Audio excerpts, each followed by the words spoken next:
Hello students, मैं हूं अजहर और अब हम लोग डिस्कस करने वाले हैं इलेक्ट्रिक फील्ड लाइंस के बारे में। पिछले वीडियो में हम लोगों ने डिस्कस किया था इलेक्ट्रिक फील्ड के बारे में, वो आप लोगों ने समझ लिया है। अब हम देखते हैं कि इलेक्ट्रिक फील्ड लाइंस क्या है।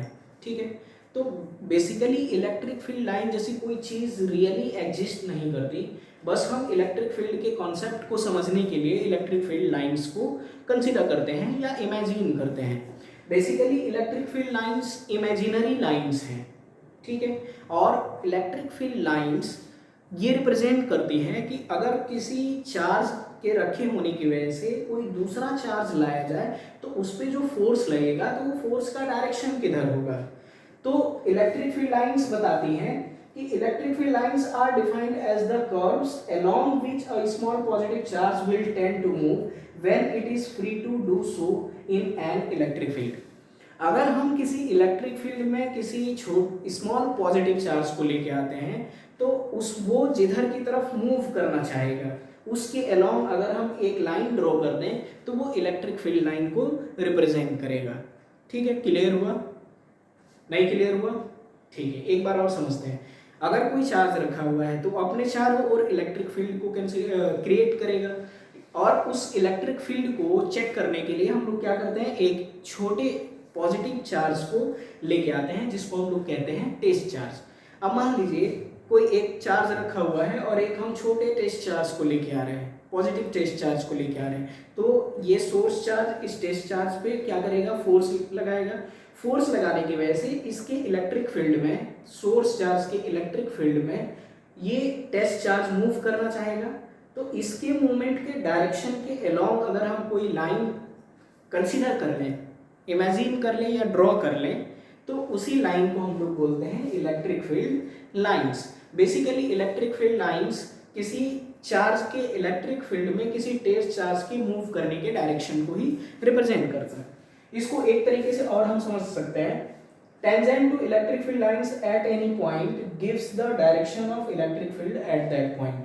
मतलब अगर कोई चार्ज है और उसकी वजह से इलेक्ट्रिक फील्ड है और उसकी इलेक्ट्रिक फील्ड को रिप्रेजेंट करने के लिए हम लोग इलेक्ट्रिक फील्ड लाइंस रिप्रेजेंट कर रहे हैं, तो उस इलेक्ट्रिक फील्ड लाइन के किसी पॉइंट पे अगर हम टेंजेंट ड्रॉ करते हैं तो वो टेंजेंट उस पॉइंट पे इलेक्ट्रिक फील्ड के डायरेक्शन को रिप्रेजेंट करेगा। ठीक है, इसको कैसे समझेंगे, आइए समझते हैं। मान लीजिए ये एक इलेक्ट्रिक फील्ड लाइन है, हम कंसीडर कर लेते हैं कि ये एक इलेक्ट्रिक फील्ड लाइन है और हम इसके किसी एक पॉइंट ए पे अगर हम टेंजेंट ड्रॉ कर दें, टेंजेंट ड्रॉ करें, तो ये इस पॉइंट ए पे इलेक्ट्रिक फील्ड के डायरेक्शन को रिप्रेजेंट करेगा। एक और पॉइंट कंसीडर कर लेते हैं, मान लीजिए पॉइंट बी है और यहाँ पे अगर हम एक टेंजेंट ड्रॉ करते हैं तो ये इस पॉइंट बी पे इलेक्ट्रिक फील्ड के डायरेक्शन को रिप्रेजेंट करेगा। ठीक है, क्लियर हुआ? अब हम डिस्कस करेंगे कि इलेक्ट्रिक फील्ड लाइंस को हमें ड्रॉ करने की जरूरत ही क्या है। असल में इलेक्ट्रिक फील्ड लाइंस हमें बहुत सारे इंफॉर्मेशन देती हैं एक चार्ज के बारे में और चार्ज के बिहेवियर के बारे में। ठीक है, तो आइए अब हम लोग डिस्कस कर लेते हैं प्रॉपर्टीज ऑफ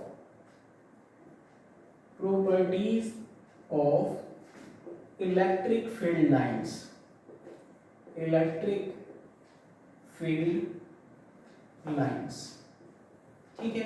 तो जो पहली प्रॉपर्टी हम लोग डिस्कस करेंगे वो ये है कि electric field lines smooth curve बनाती हैं। ठीक है, ऐसा नहीं कि इलेक्ट्रिक फील्ड लाइन गई और अचानक से यहाँ से मुड़ जाए, ऐसा नहीं होगा। इलेक्ट्रिक फील्ड लाइंस हमेशा ही स्मूथ कर्व बनाएंगी। ठीक है, ऐसा नहीं, ऐसा। तो हम लोग यहाँ लिख सकते हैं कि इलेक्ट्रिक फील्ड लाइंस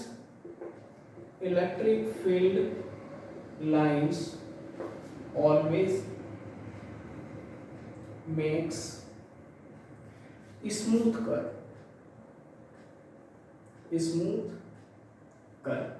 ठीक है, दूसरी प्रॉपर्टी तो हम यही लिख सकते हैं कि tangent to electric field lines at any point gives the direction of electric field. चाहे तो आप इसको दूसरा पॉइंट बना सकते हैं। ठीक है, कि tangent to electric field line at any point gives the direction of electric field, direction of electric field at that point. ठीक है, सिंपली ये हमारी दूसरी प्रॉपर्टी हो जाएगी इलेक्ट्रिक फील्ड लाइन की। अगर हमें इलेक्ट्रिक फील्ड लाइंस के बारे में पता है, इलेक्ट्रिक फील्ड का डायरेक्शन हमें पता करना होगा, तो हम तुरंत कोई पॉइंट लेंगे इलेक्ट्रिक फील्ड लाइन पे और वहां पे टेंजेंट ड्रॉ कर देंगे, वो हमारे इलेक्ट्रिक फील्ड के डायरेक्शन को रिप्रेजेंट कर देगा। तीसरा पॉइंट हम लोग देखते हैं कि इलेक्ट्रिक फील्ड लाइंस कभी भी एक दूसरे को इंटरसेक्ट नहीं कर सकती हैं। ठीक है, तो लिख सकते हैं the electric field lines, electric field lines never intersect each other, कभी भी एक दूसरे को इंटरसेक्ट नहीं करेंगे। जैसे मान लीजिए एक ये इलेक्ट्रिक फील्ड लाइन बना दिया हमने और एक ये इलेक्ट्रिक फील्ड लाइन बना दिया, ये दो इलेक्ट्रिक फील्ड लाइंस हैं, ये है पॉइंट ऑफ इंटरसेक्शन।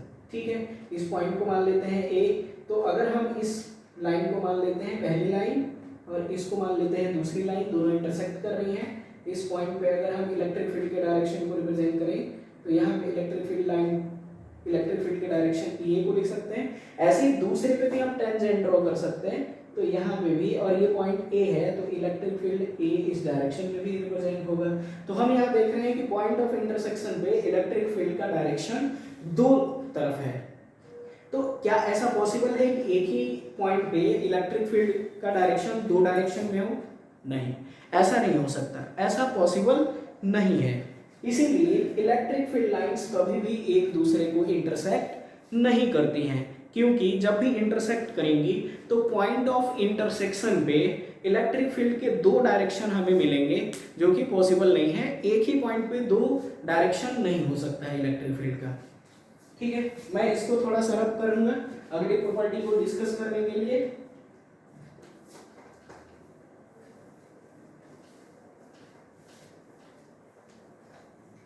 तो अगला पॉइंट ये है, फोर्थ पॉइंट, कि इलेक्ट्रिक फील्ड लाइंस हमेशा ही पॉजिटिव चार्ज से निकलती हैं और नेगेटिव चार्ज पे जाके खत्म होती हैं। मतलब हमेशा electric field lines positive charge से निकलेंगी और नेगेटिव चार्ज में जाएंगी। तो हम यहाँ पे लिख सकते हैं कि electric field lines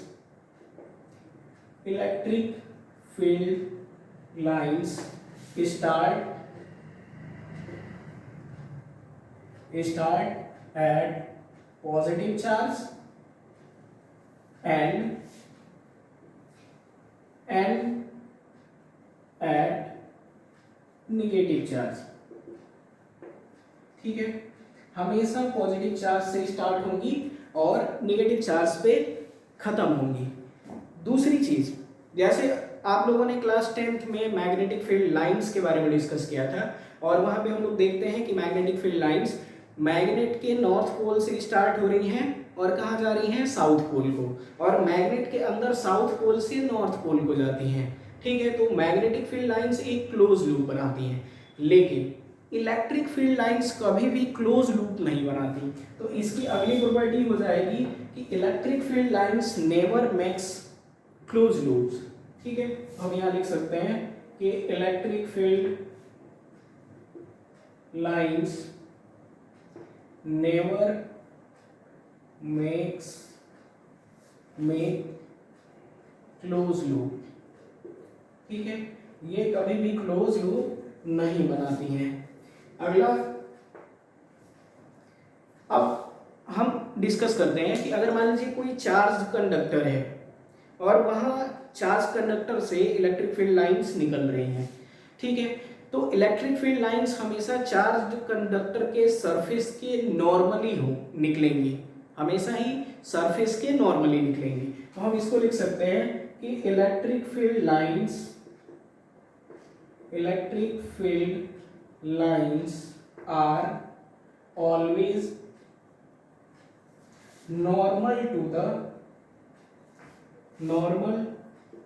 to the surface of conductor.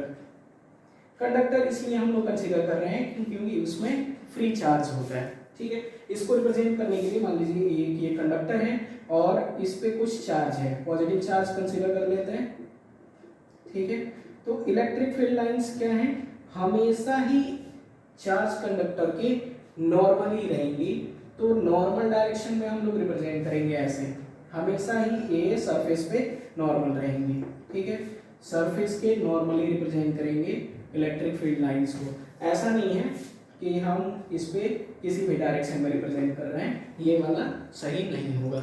ठीक है, इलेक्ट्रिक फील्ड लाइंस हमेशा कंडक्टर के सरफेस के नॉर्मली होती हैं। दूसरी चीज, एक और पॉइंट हम लोग डिस्कस कर लेते हैं इलेक्ट्रिक फील्ड के बारे में कि इलेक्ट्रिक फील्ड लाइंस कभी भी कंडक्टर के आर पार नहीं गुजरती हैं। मतलब किसी भी कंडक्टर के अंदर इलेक्ट्रिक फील्ड लाइंस नहीं होती हैं। ठीक है, इसको आगे हम लोग डिस्कस करेंगे जब हम लोग गॉस लॉ के बारे में डिस्कस करेंगे इस चैप्टर में।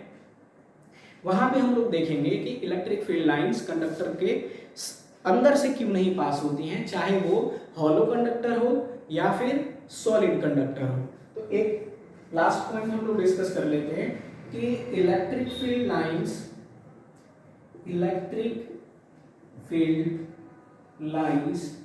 Never pass through